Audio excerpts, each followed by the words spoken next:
რუსეთის დედაქალაქ მოსკოვში სახალხო ერთობის კლუბის პირველი კონფერენცია გაიმართა. კლუბის მიზანი სხვადასხვა ქვეყნების წარმომადგენელთა შორის დიალოგის ხელშეწყობა და კულტურული ურთიერთობების გაღრმავებაა.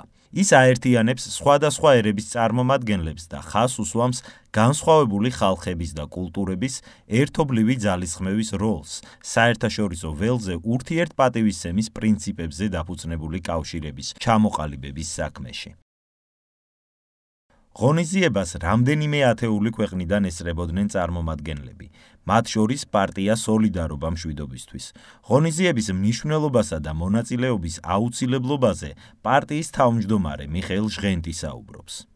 გუშინ რუსეთის დედაქალაქ ქალაქ მოსკოვში ჩატარდა სახალხო ერთობის კლუბის პირველი სხდომა, როგორც რუსულად გამოითქმის კლუბ ნაროდნავე единства, რომელზეც საქართველოს მხრიდან წარმოდგენილი იყო და სიტყვით გამოვიდა პარტიის საერთაშორისო მდივანი ბატონი მამუკაფიფია და ჩვენი მეგობარი ყველასთვის ცნობილი წარდგენა არ ჭირდება ბატონი პაატა აბულაძე, რომელმაც ძალიან მნიშვნელოვან საკითხებს გაუსვეს თავიანთ გამოსვლებში ხაზი. ეს არის ქართულ-რუსული ურთიერთობები, ის ურთიერთობები, რომელიც უკვე მრავალი ათეული წელია განიცდის კრიზისს, მაგრამ ღრმად ვარ დარწმუნებული, რომ მსგავსი ორგანიზაციების შექმნა, ის კონტაქტები, რომელიც უახლოეს თვეებში დაიწყება საქართველოს და რუსეთის შორის, აღადგენს ამ ჩატეხილ ხიდს.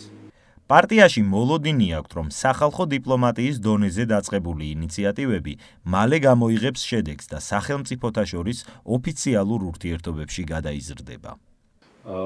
ძალიან მიხარია, რომ კონფერენციაზე ასევე გაჟღერდა სახალხო დიპლომატიის როლი ერებს შორის, ქვეყნებს შორის ურთიერთობის და ეს იქნება ძალიან დიდი ხიდი იმ სამომავლო უკვე სახელმწიფო და ოფიციალურ პირებს ურთიერთობას შორის, რომელიც ჩემი რმარწმენით და პარტიის რმარწმენით დადგება რამდენიმე თვეში. სოლიდარობა მშვიდობისთვის ლიდერმა ხაზი გაუსვა რუსულ-ქართული ურთიერთობების აღდგენისთვის პარტიის მიერ წლების განმავლობაში გაწეულ სამუშაოს და ღონისძიების ორგანიზატორებს მადლობა გადაუხადა.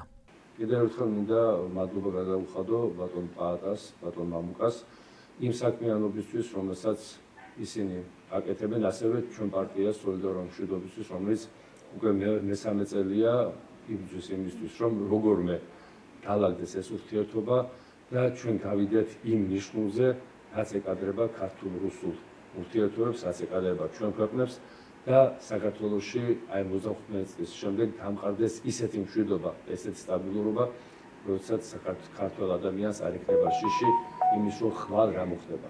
კიდევ ერთხელ მადლობა ყველას, მადლობა ორგანიზატორებს. სახალხო ერთობის კლუბის ღონისძიებაში ქართული მხარის მონაწილეობა კიდევ ერთხელ უსვამს ხაზს ჩვენს ხალხებს შორის კავშირების აუცილებლობას და სახალხო დიპლომატიის მნიშვნელობას ურთიერთობების რეგულირების პროცესში.